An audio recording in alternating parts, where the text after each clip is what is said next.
오늘 성경 봉독은 느헤미야 1장 9절에서 11절 말씀입니다. 우리 유창현 청년 나와서 성경 봉독 하겠습니다.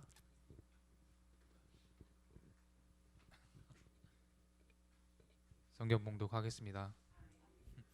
만일 내게로 돌아와 내 계명을 지키려 행하면 너희 쫓긴 자가 하늘 끝에 있을지라도 내가 거기서부터 그들을 모아 내 이름을 두려고 택한 곳에 돌아오게 하리라 하신 말씀을 이제 청하건대 기억하옵소서.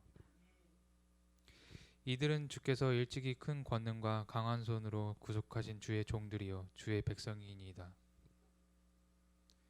주여 구하오니 귀를 기울이사 종의 기도와 주의 이름을 경외하기를 기뻐하는 종들의 기도를 들으시고 오늘의 종이 형통하여 이 사람들 앞에 은혜를 입게 하옵소서 하였나니 그때 내가 왕의 술의 관원이 되었느니라.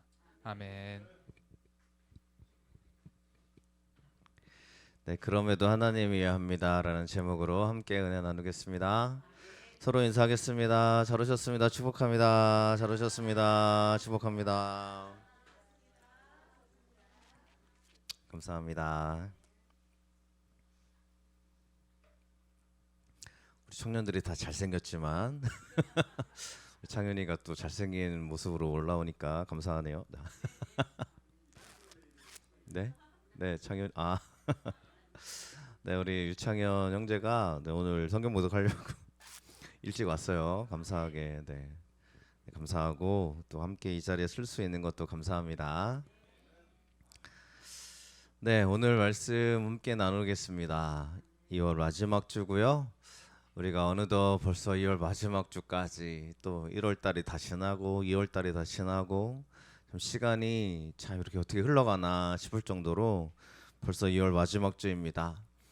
여러분, 우리가 이 하루하루 하나님이 주시는 은혜 안에 살기를 바라고요. 네, 오늘 주일 예배를 통하여서 하나님이 나를 더 굳게 붙잡아 주실 줄로 믿습니다. 오늘 우리는 깨어서 예배 드리시기를 간절히 바랍니다. 네, 함께 같이 오늘 말씀으로 나아가도록 해보겠습니다. 자, 내가 하나님께 나아갈 때 하나님도 나에게 오신다라는 겁니다. 여러분, 오늘 우리가 같이 예배를 드리고 있어요. 하나님을 찬양하고 있어요. 가끔 이제 연예인들이 가수들이죠. 네, 가수들이 콘서트를 하면 이제 팬들이 와서 같이 노래를 따라 불러주는 영상들이 가끔 있습니다. 그걸 보면 가수가 감동을 해요. 우리나라 가수들은 뭐 우리나라 말이니까 사람들이 따라하는 게 뭐 당연할 수 있겠지만 이제 외국 가수 잘 모르겠는데 외국 가수들이 와가지고 막 노래를 하는데 그 영어로 된 노래를 한국 사람들이 막 다 따라하는 거예요. 뭐 떼창이라고 하기도 하는데 그 모습을 보고 막 가수들이 감동하고 눈물을 흘리는 거예요. 왜 그럴까 생각해봤어요. 그랬더니 왜 그럴까 보니까 이런 나라에서 나를 기억해 주다니 아마 그런 마음인 것 같아요. 그러니까 그 모습을 보면서 막 감동을 하는 거예요. 제가 오늘 한번 생각해 봤어요. 하나님을 찬양하는 저희들이 우리가요, 이 찬양을 우리가 너무 잘 알아서 하는 것도 아닐 거고 또 우리 이제 찬양을 할 때 아마 우리들의 마음이 하나님을 찬양하고자 하는 마음으로 우리 충만하게 있을 줄로 믿습니다. 그 하나님이 그 우리들의 모습을 보고요, 하나님이 감동하지 않으실까, 또 좋아하지 않으실까, 기뻐하지 않으실까 하는 그런 마음의 생각을 좀 해봤습니다. 여러분, 우리가 오늘 왜 깨어서 예배 드려야 되냐고 제가 처음에 말씀을 드렸냐면 지금 우리가 이 시간에 와 있는 걸 하나님이 알고 계십니다. 맞죠? 보고 계세요. 그 하나님을 우리는 찬양하고 예배하고 있습니다. 근데 잘 생각해 보셨으면 좋겠고요. 내 모습을 하나님이 얼마나 기뻐하실까라는 거예요. 왜냐하면 내가 하나님께 나아갈 때 주님이 나를 보시고 기뻐하더라는 거예요. 이 말씀으로 오늘 말씀 함께 나눠보려고 합니다. 오늘은 느헤미야라는 사람이 나옵니다. 네, 우리는 느헤미야라는 성경을 보고 있기 때문에 이 사람을 알고 있을 겁니다. 이름을요. 그렇다면 이 사람이 어떤 사람인가라는 걸 좀 알 필요가 있고요. 이 사람이 어떻게 하나님께 나아오는가를 함께 살펴보려고 합니다. 느헤미야가 수산궁에 있어요. 자, 우리는 그런가 보다 합니다. 그렇죠? 왜 수산궁이 왜 중요하냐면 이 지금 느헤미야가 포로로 잡혀가 있거든요. 그러니까 포로의 신분이에요. 근데 이 바사 제국이 이 바벨론의 포로로 끌려갔던 이 바벨론 나라가 멸망하고 이 바사라는 나라가 이제 다스리기 시작을 했어요. 그러니까 여전히 포로로 있는 거죠. 그러니까 여전히 묶여 있고 자유가 없어요. 하나님을 마음껏 예배할 수 있는 사람이 아닌 거예요. 이 수산궁에 거했다는 얘기는 이 네 개의 수도 중에 하나, 게다가 이 수산궁은 에스더서에 나오는 배경이기도 합니다. 그러니까 굉장히 아름다운 궁전이었다 해요. 또 겨울 궁전이다 그래가지고 왕이 굉장히 사랑했던 궁전이라고 되어져 있습니다. 그러니까 수산궁에 이 느헤미야가 머물렀다는 이야기는 이 느헤미야라는 사람은 그냥 평범한 사람은 아니었던 거예요. 그러니까 굉장히 이 궁에 머물 정도로 이 재력이 있었고 아마 신분적으로 그렇게 높은 위치의 사람이었을 거예요.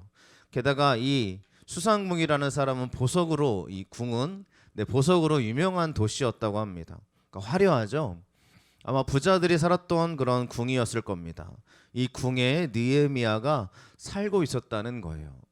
그러면 아마 포로의 신분이었으니까 종이었을까? 아니면 그냥 끌려가는 하나의 하인이었을까 생각할 수 있겠지만 이후의 말씀에 보면 느헤미야가 엄청 높은 위치에 올라가거든요. 그러니까 느헤미야는 단순히 종의 신분이 아니라 아마도 높은 그래도 이곳에 살 수 있을 만한 재력과 힘을 갖고 있는 사람이었을 거다라고 추측을 합니다. 그렇게 다시 말씀을 드리면 느헤미야는 지금 재력이 있는 사람이에요. 이 궁에 살 정도로 화려한 인생을 살고 있는 그런 사람이에요. 그러면 잘 생각해 보셨으면 좋겠어요. 내가 이렇게 잘 사는 곳에 살고 있고 내가 어쩌면 종의 신분이고 포로의 신분이지만 어느 정도 성공했어요. 그럼 여러분들 우리 마음에 어떤 걸 붙잡고 살아가야 되느냐라는 겁니다. 오늘 말씀에 보니까 이 느헤미야는 히가랴의 아들 느헤미야라고 얘기합니다. 이 히가랴의 아들이라고 얘기하는데 이 히가랴는 유다 지파 사람이었고요. 이 히가랴라는 뜻이 여호와를 기다리다라는 뜻의 이름이었습니다. 그러니까 지금 느헤미야가 뭘 중요하게 여기고 살았는지를 우리는 알아야 되는데요.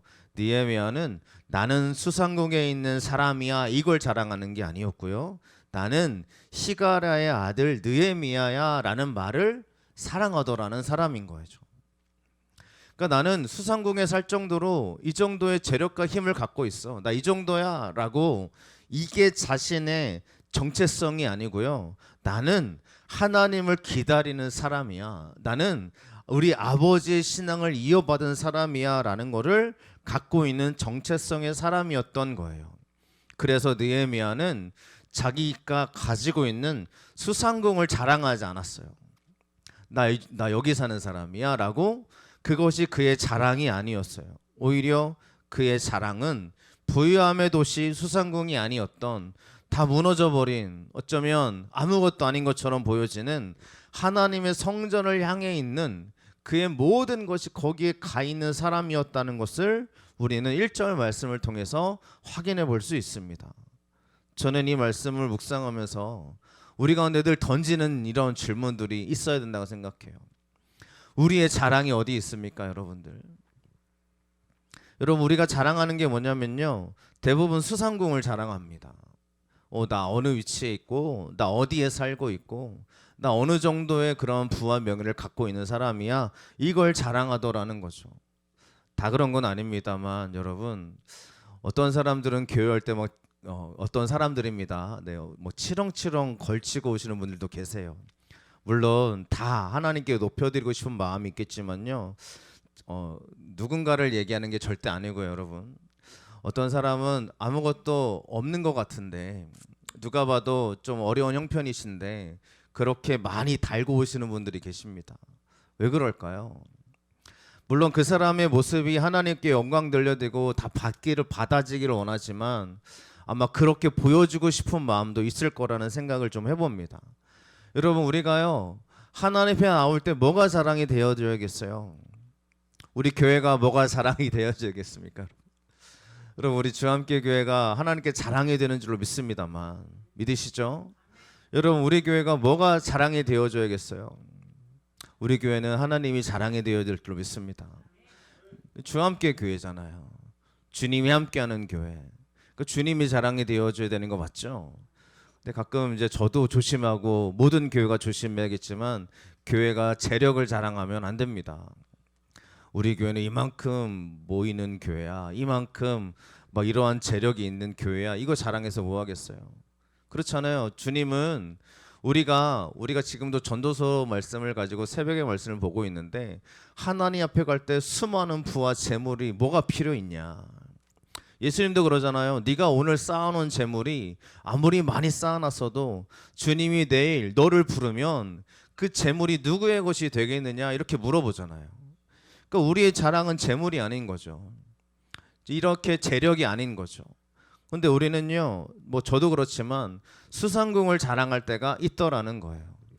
제가 이 설교를 예전에도 한번 한 적이 있어서 옛날 설교문을 좀 봤어요. 그랬더니 이렇게 돼 있더라고요. 여러분 제가 거기다 뭐라고 써놨냐면 하나님이 저에게 좋은, 누가 봐도 엄청나게 쓰임 받을 수 있는, 누가 봐도 좋아 보이는 교회와 그런 교회와 누가 봐도 어렵고 아무것도 할 수 없는 어쩌면 개척교회 같은 교회 둘 중에 하나님이 어디 갈래라고 물어보시면 제가 이 큰 교회로 가겠습니다라는 마음은 있겠지만 그래도 하나님 말씀 순종해서 어려운 교회로 가야 되지 않겠습니까? 라고 써놓은 제 설교문을 봤어요. 깜짝 놀랐어요. 제가 지금 그죠? 여러분 우리가요 이러한 선택의 문제 속에서 우리는 쉽게 얘기할 수 있어요. 당연히 하나님이 기뻐하는 어려운 곳에 가야지 하는 마음이 여러분 우리 가운데 있을 수 있잖아요. 실제로 내 인생에 그런 인생이 펼쳐지면 우리 힘들어합니다. 그렇죠? 우리 어려워합니다. 두려워합니다. 우리 개척교회를 시작하는 제 마음이 그랬던 것 같습니다. 여러분 둘 중에 하나를 우리가 자랑스럽게 여길 수 있으면 뭐가 자랑스러워지냐면 우리가 외형으로 보이는 수상궁을 자랑하는 게 아니라 하나님을 선택하는 우리들의 믿음이 자랑이 되어야 할 줄로 믿습니다. 그러니까 여러분 우리는 수상궁을 바라보고 살지 않아야 합니다. 하나님의 은혜를 바라보고 살아야 할 줄로 믿습니다. 그러니까 우리에게 하나님의 보유함이 충만하시기를 축원을 드립니다. 우리의 정체성은요 하나님이 되어줘야 합니다. 그러니까 우리 교회 오시는 여러분들, 우리 여러분들의 신앙에 또 여러분들의 이 걸음에 정말 하나님의 축복이 가득 넘치시기를 축원합니다. 왜 그러냐면 겉으로 보여지면요, 겉으로 보여질 때 어디가 더 편하고 어디가 더 좋겠어요.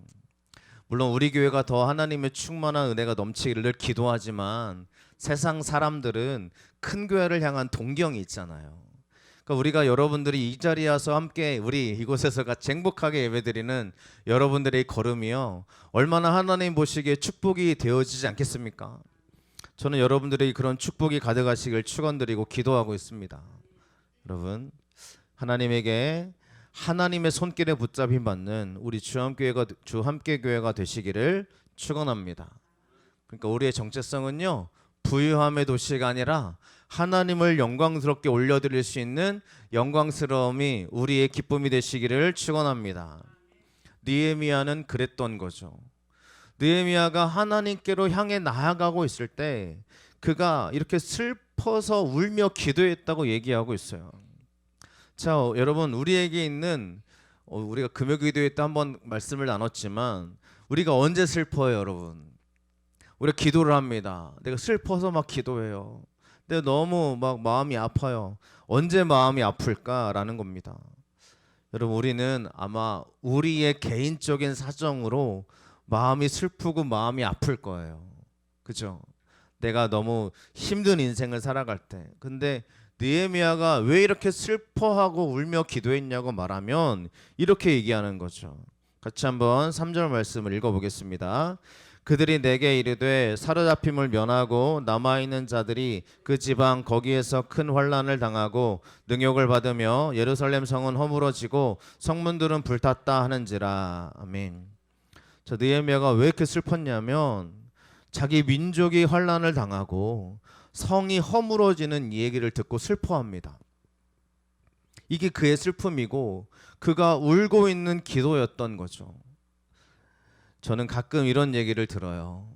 누군가 굉장히 불평하면서 교회를 불평하기도 하고 어떤 사람을 불평하기도 하면서 저 사람 왜 저러냐, 참 하나님을 사랑한다고 말하는 저 사람 왜 이렇게 이런 모습을 왜 갖고 있냐라고 막 부정적으로 비난하는 얘기를 들을 때가 있어요. 근데 지금은 아닙니다. 네, 과거에 그런 얘기를 막 들을 때가 있어요. 그러면 그 사람의 얘기를 들으면서 제가 마음속으로 생각하는 한 가지 생각이 있었습니다. 그렇게 비난할 것보다 기도해 줘야 되지 않을까요? 만약에 내 눈에 그렇게 안 좋은 모습이 보였다면 여러분 뭐 여기저기 돌아다니면서 저 사람 왜 저러는지 몰라, 또 여기 가가지고 아 쟤는 왜 저렇게 사는지 몰라, 또 이쪽에 가가지고 야 쟤는 참 이렇게 살더라, 비난하고 막 비판할 것이 아니고요. 성경대로라면 어떻게 하라는 거예요? 내가 마음에 아파하고 저 사람을 향한 내 모습이 그렇게 보여지고 있다면 주님 저 사람에게 하나님의 은혜가 필요합니다라고 기도해 줄 수 있어야 되는데 우리는요 비난하고 비판하는 걸로 끝나가지고 저 사람을 막 엄청나게 안 좋은 사람으로 땅에 떨어뜨리고 그냥 거기서 말아버려요. 근데 지금 느헤미야는 그렇게 하지 않아요. 들리는 얘기가 뭐냐면 예루살렘 성전이 무너지고 있어, 또 그들이 사람들이 핍박을 당하고 있어, 이런 얘기를 들었어요. 그럼 그 얘기를 듣고 야 나는 저 사람 나는 이해가 안 돼. 야 내가 하나님을 믿었을 때 나는 하나님의 축복을 받아가지고 이렇게 살고 있는데 야 그들은 하나님을 제대로 안 믿는 거야, 뭐 이렇게 비난하는 것이 아니었어요. 오히려 기도해 주죠. 우리 슬퍼합니다. 마음이 아파합니다. 하나님이 왜 느헤미야를 쓰시는지를 저는 여기서 봅니다. 여러분 우리에게요 하나님 앞에서요 슬퍼해야 되는 이유를 보시면 그게 나에게 한정되어지는 사람들도 있어요. 내 일이 너무 힘들고 내 일이 너무 아파서요. 여러분 그러면 우리가 기도하셔야 됩니다. 우리가 40일 기도회가 이제 수요일부터 이루어지고 이제 시작이 될 겁니다. 여러분 우리가 40일 기도를 시작할 때 그 기도의 시간에 꼭 나오셔서 같이 기도하시기를 축복을 드립니다. 여러분 한번 결단해 보시고요 함께 기도하셨으면 좋겠는데, 왜냐하면 내가 힘들고 내가 어려워서 막 울 일이 많습니까? 그러면 하나님 앞에 기도하라고 그렇게 우리를 인도하신 줄로 믿습니다.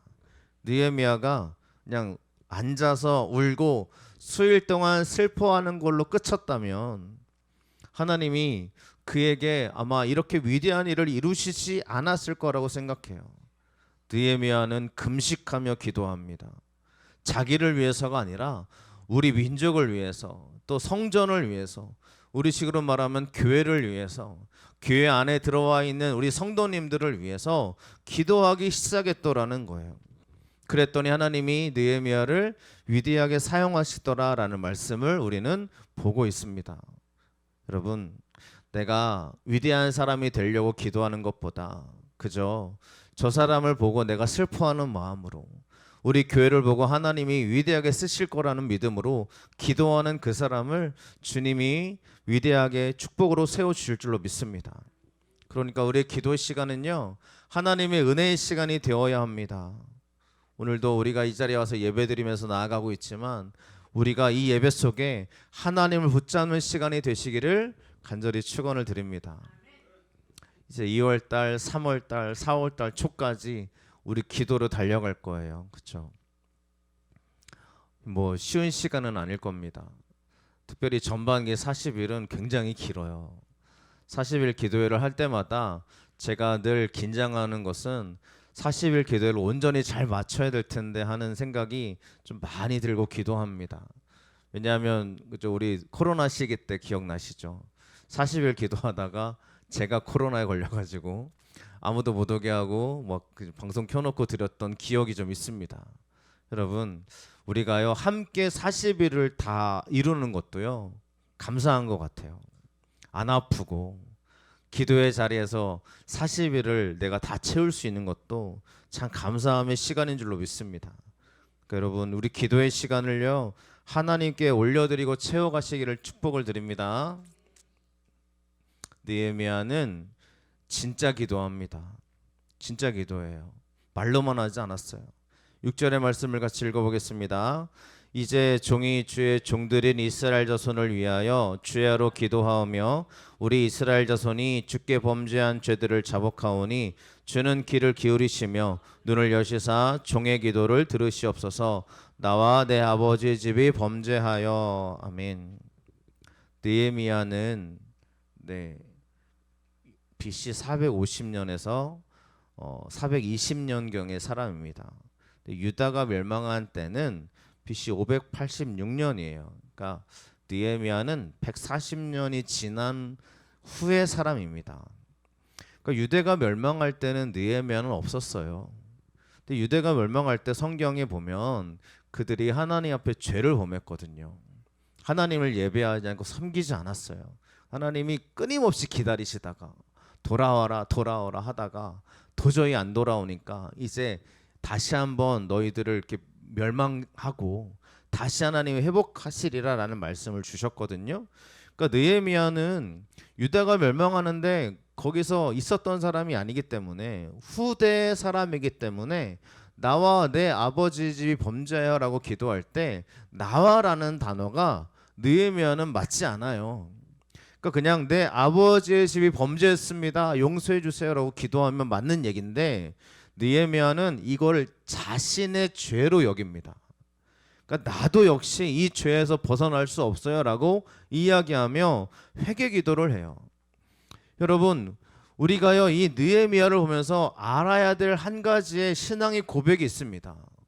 우리는 한국 교회가 무너지는 걸 안타까워하기도 합니다. 다 그런 건 아닙니다. 한국 교회가 뭐 진실되게 예배하는 교회도 많으니까요.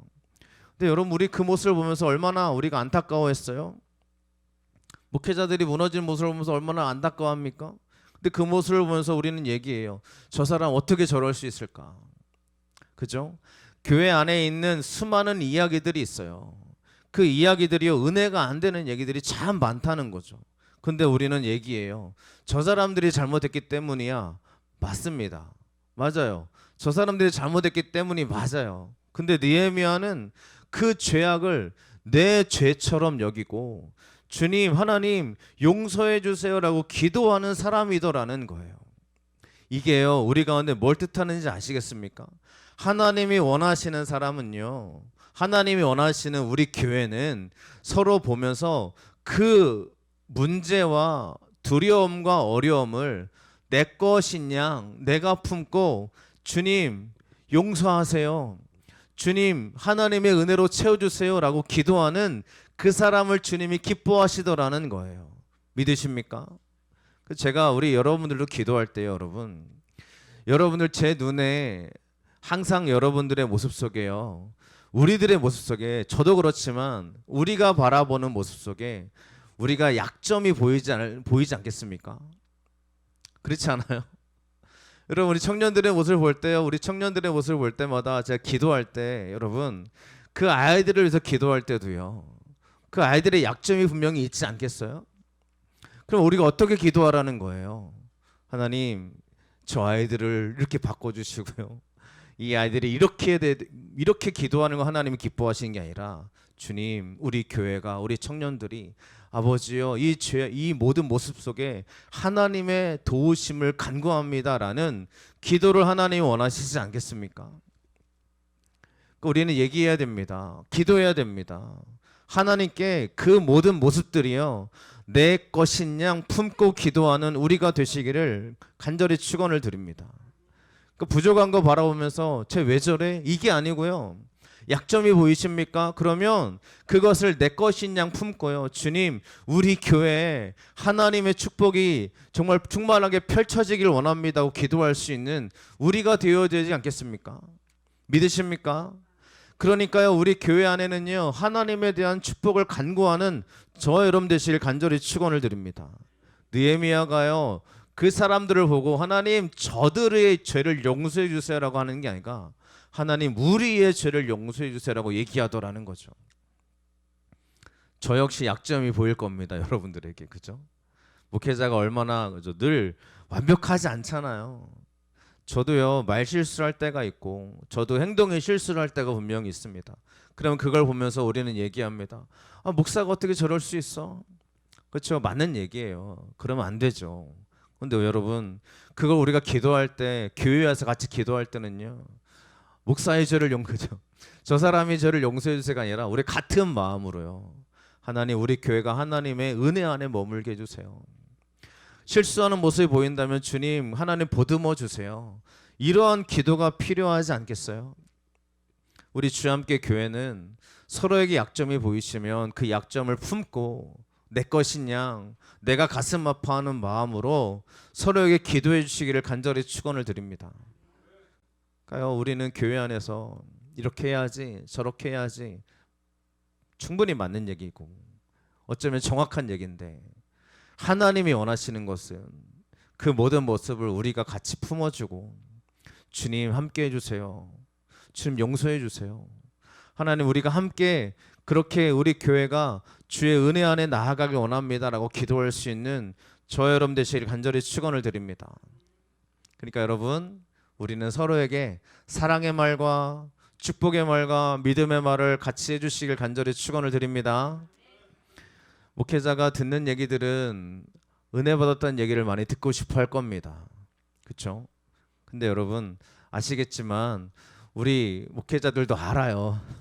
우리 그죠? 어떠한 목사님과 대화를 나누다 보니까 이런 얘기 하시더라고요. 교인들이 목사한테 목사님 이거는 잘못했고요, 이거는 고치셔야 되고요, 누가 이거 얘기하겠냐. 교인들은 와가지고 목사님한테 다 좋습니다고 얘기하지 않겠냐.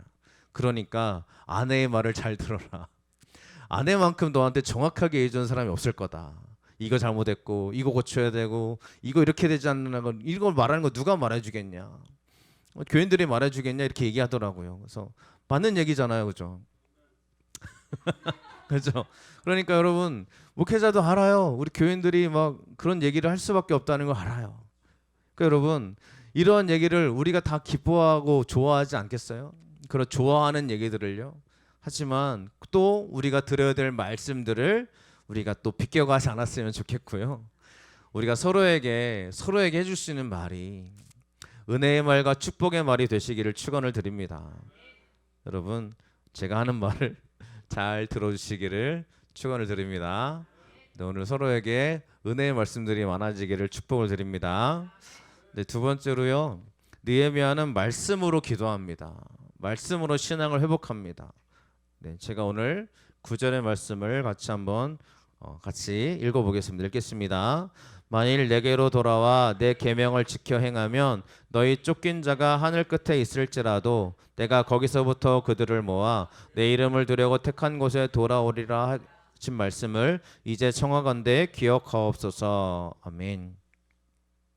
이게 무슨 얘기냐면요, 느헤미야가 그냥 하는 얘기가 아니고요, 내 이름을 두려고 택한 곳에 돌아오게 하리라 하신 말씀을 기억하옵소서라는 얘기를 합니다. 이게 열왕기상 8장에 나오는 말씀인데요, 이게 어떨 때 나오냐면 솔로몬이 성전 건축을 했어요.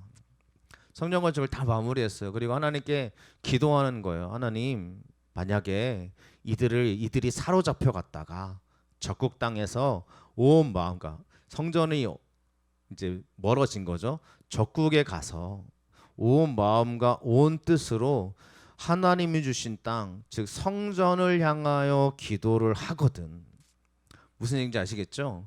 솔로몬이 지금 성전을 딱 건축해 놓은 다음에 기도하기를 여기서 하나님 간구할 때도 들어주시는데, 혹시라도 우리가 사로잡혀 가서 저 적국의 땅에서 하나님의 성전이 보이지 않지만 성전을 향해서 하나님 기도하거든. 49절이 뭐라고 얘기했냐면 같이 읽어보겠습니다. 주는 계신 곳 하늘에서 그들의 기도와 간구를 들으시고 그들의 일을 돌아보시오며. 아멘. 우리가 거기서 기도할 때 하나님 우리를 돌아보옵소서 라고 하나님께 기도하는 말씀이 나와요. 그러니까 지금 느헤미야가 뭘 붙잡고 있냐면 이 말씀을 붙잡고 있는 거예요. 우리가 적국 땅에서 포로로 끌려가서 여기서 지금 뭐 하고 있냐면 하나님의 성전을 향해서 우리가 기도하고 있으니, 주님, 하나님이 우리에게 했던 우리가 택한 곳으로 돌아오게 하리라 하는 그 말씀을 기억하세요라고 하나님께 이야기하고 있는 거예요. 그러니까 그냥 자기 얘기를 하는 게 아니에요. 하나님, 성경이 이렇게 기록되어 있지 않습니까? 하나님의 성전을 향해서 기도하거든 하나님이 돌아보시며 우리를 이렇게 인도하실 걸 믿는다고 하는 그 말씀이 기록되고 있지 않습니까? 그 말씀을 내가 붙잡고 기도합니다라는 느헤미야의 고백이 나오는 것입니다. 여러분, 오늘 한 해 우리가 성경 말씀 뽑으셨어요, 그죠? 우리가 이제 성구영신 예배 때 말씀을 하나씩 다 고르셨습니다. 그거를 왜 골라가지고 이렇게 책상에 붙여놓고 제가 계속 보라고 하냐면 이 말씀 붙잡고 기도하자는 거예요. 믿으십니까? 이 말씀 붙잡고 기도해서 하나님이 이루실 하나님의 축복을 올 한 해 보시기를 간절히 축원을 드립니다. 그래서 우리는 그냥 하나님 그럴 줄로 믿어요라고 하는 것도 물론 간절한 기도지만 하나님 말씀을 의지해서 기도하는 저 여러분 되시기를 간절히 축원을 드립니다. 이렇게 기도했더니 느헤미야가 술관원장이 되었다고 얘기해요. 자, 오늘 11절의 말씀을 같이 봉독하겠습니다. 주여 구하오니 귀를 기울이사 종의 기도와 주의 이름을 경외하기를 기뻐하는 종들의 기도를 들으시고 오늘 종이 형통하여 이 사람들 앞에서 은혜를 입게 하옵소서 하였나니 그때 내가 왕의 술관원이 되었느니라. 아멘. 여러분, 이번 40일 기도회 때 이렇게 기도하시기를 바랍니다. 오늘 종이 형통하여 이 사람들 앞에서 은혜를 입게 하옵소서. 아멘이십니까? 여러분, 하나님 내가 형통하여 모든 사람들 앞에서 은혜를 입게 하옵소서라고 기도했던 느헤미야의 기도를 하나님이 들어주신 줄로 믿습니다. 여러분, 기도하세요. 하나님이 여러분을 형통하게 이끌어 가실 줄로 믿습니다. 은혜를 입게 하실 줄로 믿습니다. 이게 우리의 기도가 되시기를 축원을 드립니다. 형통하는 것은 앞으로 계속 나아가는 거예요. 여러분, 하나님이 보시는 형통은요 멈춰 있는 것이 아니라 믿음으로 계속 걸어가는 것인 줄로 믿습니다. 믿음으로 계속 걸어가려면 하나님이 걸어갈 때마다 내 앞길을 열어주실 줄로 믿습니다. 가만히 있으면 안 돼요. 머물러 있는 게 아니라 믿음으로 걸어가야 할 줄로 믿습니다. 여러분, 가끔 예능 프로그램을 보거나 이렇게 TV를 보면 감동적인 대목들이 나오거든요. 근데 그 대목 중에 하나가 뭐냐면 이제 물론 세상적인 성공한 사람이겠지만 유퀴즈라는 프로에 가끔 이제 한 영상이 올라와서 봤는데 강지영이라는 아나운서가 있어요. 아나운서를 보면서 얘기하는 거예요. 우리가 힘들어도 굉장히 어려운 시간을 보냈나 봐요. 젊은 시절에 그 힘들어도 내가 앞으로 걸어가야 된다라고 서로 얘기를 하더라고요. 유재석이라는 사람이 힘든 시간을 보냈다는 걸 전 국민이 알잖아요. 지금은 굉장히 좋은 시간을 보내고 있지만 가끔 생각해봐요. 우리도요 힘든 시간을 보낼 때 머물러 있는 것이 아니라 앞으로 걸어가기 시작할 때 하나님은 반드시 그 사람의 길을 하나님의 손으로 이끌어 주실 줄로 믿습니다. 그러니까 형통하다라는 것은 가만히 있는 게 아닌 거죠. 여러분, 우리가 앞으로 나아가려면 어떻게 하셔야 돼요? 그래, 오늘도 걸어가야지. 물론 맞습니다만 하나님 앞에서 걸어가는 것은 기도하는 것인 줄로 믿습니다. 예배하는 것인 줄로 믿습니다. 여러분, 우리가 형통한 사람들이 되시기를 축원합니다. 머물러 있지 마시고요. 계속 걸어갑시다. 그랬더니 하나님이 나에게 은혜를 입게 했다는 건데 은혜는 하나님이 나를 긍휼히 여기시더라는 거예요. 내가 기도의 자리에 나오고 하나님께 부르짖기 시작을 하고 예배할 때 하나님이 나를 긍휼히 여기셔서 주님의 사랑으로 주님의 능력으로 우리를 품어주실 줄로 믿습니다. 그때 그가 술관원장이 되었다고 얘기하는데 가장 높은 자리입니다. 여러분, 느헤미야가 술관원장이 되려고 기도한 적은 없어요. 나 술관원장 되게 해주세요라고 한 적은 없어요. 근데 하나님, 내가 은혜를 입기 원합니다. 주님, 내가 하나님의 사람이 되길 원합니다. 주님, 내가 형통함으로 멈추지 않고 하나님께 걸어가길 원합니다. 그랬더니 하나님이 그를 술관원장으로 세워주셔서 예루살렘 성벽을 재건하는데 굉장히 큰 역할을 감당하는 사람으로 써주시는 것을 느헤미야서를 통해서 우리는 보고 있는 것입니다. 저 여러분들을 하나님이 세워주시는 이유는 아마도 우리가 멈추지 않고 하나님을 의지하기 때문인 줄로 믿습니다. 그러니까 멈추지 마시고 우리가 머물러 있지 마시고 그 자리에서 그냥 실망하고 넘어 있지 마시고요. 하나님을 의지하며 나아가는 저 여러분 되실 때 주님의 축복이 가득하게 넘치게 될 줄로 믿습니다. 이 말씀 오늘 그럼에도 하나님이 이해합니다라는 제목이었습니다. 우리가 소상공인 자랑이 아니라 하나님이 자랑이 되시길 축원합니다. 그리고 하나님께 기도하며 나아갈 때 주님 우리를 형통하게 하실 줄로 믿습니다. 이 축복의 은혜가 있으시길 간절히 축원드립니다. 우리 찬양하시고 또 기도하도록 하겠습니다.